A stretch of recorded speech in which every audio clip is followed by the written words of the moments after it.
Жұмсақтық, сұлулық.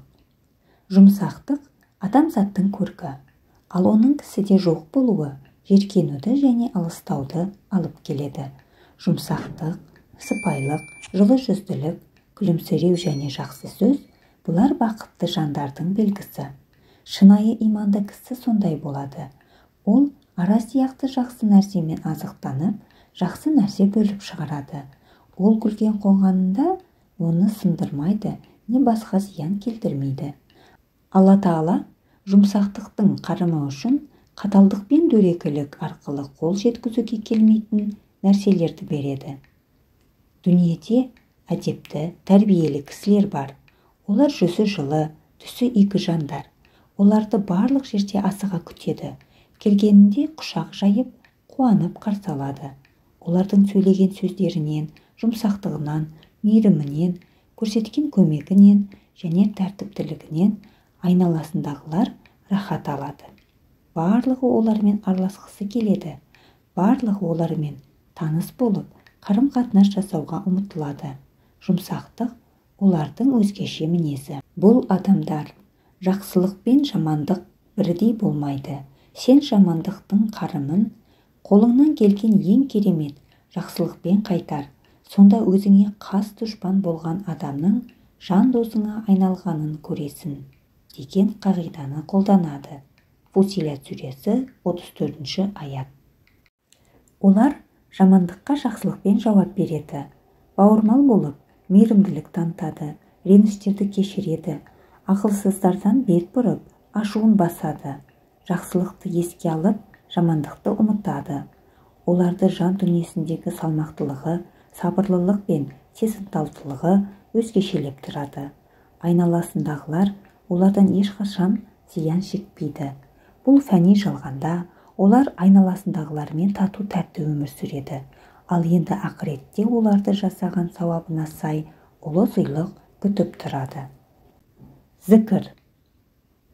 Ақыретте сыйлыққа, сауаптарға және бақыттылыққа ие болудың жеңіл жолы бар. Өкінішке орай, көпшілік оны есіне ала бермейді. Бұл ғибадаттың ең оңай түрі.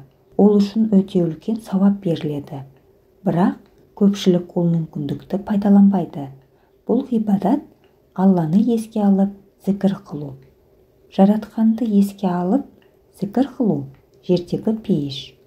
Алланы еске алу шексіз ілімнің иесі болған жаратқанның алдындағы істердің ең жақсысы және ақыреттегі ұлы дәрежелерге көтерілудің басты құралы.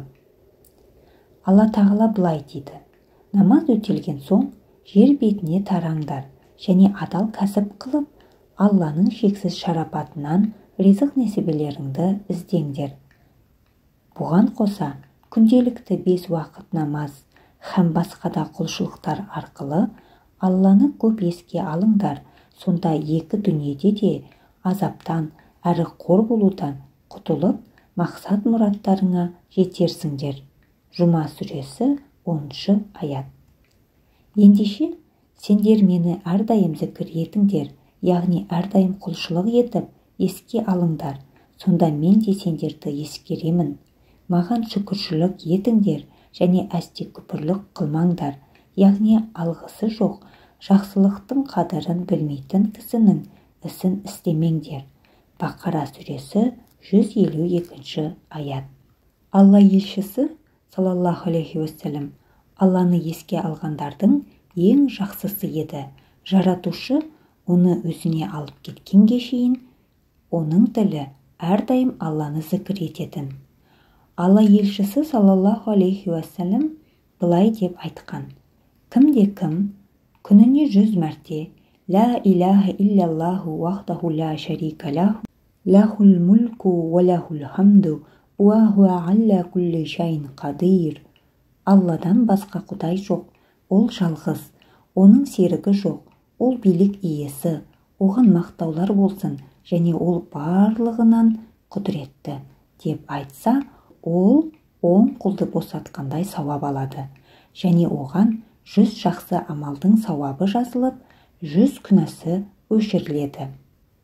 Айтқан зікірі сол күні кешке шейін шайтаннан қорғаушы, қалқан болады және одан көбірек айтқаннан басқа ешкім соншалық жақсы іс жасай алмайды.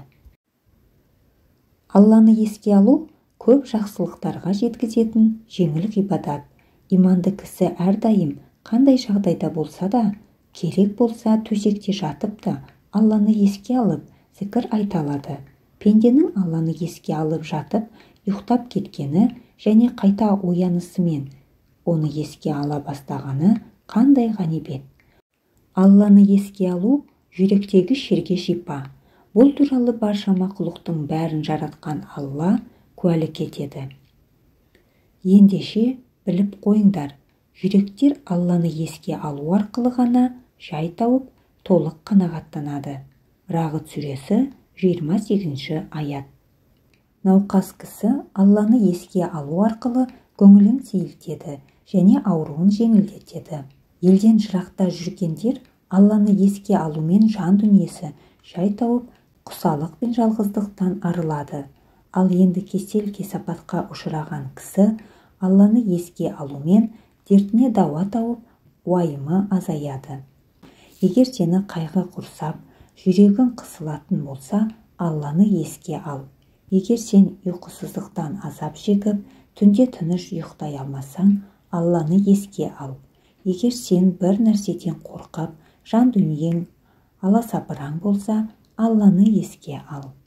Егер қиыншылыққа душар болып, мақсатыңа жетер жолда тосқауылдарға ұшырасаң, Алланы еске ал. Егер жарлы болып, қарызға батсаң, Алланы еске ал. Егер кесел-кесапат есігіңді қағып, үйіне келетін болса, Алланы еске ал. Егер сен қайғылы, қаралы хабар алсаң, Алланы еске ал. Егер аңсаған армандарың орындалмаса, Алланы еске ал. Егер өзіңді әлсіз, бақытсыз сезінсең, Алланы еске ал. Егер саған сынақтар бірінен кейін бірі тоқтаусыз келіп жатқан болса, тағы да Алланы еске ал. Алланы еске алғандар мен еске алмағандар тірілер мен өліктер сияқты.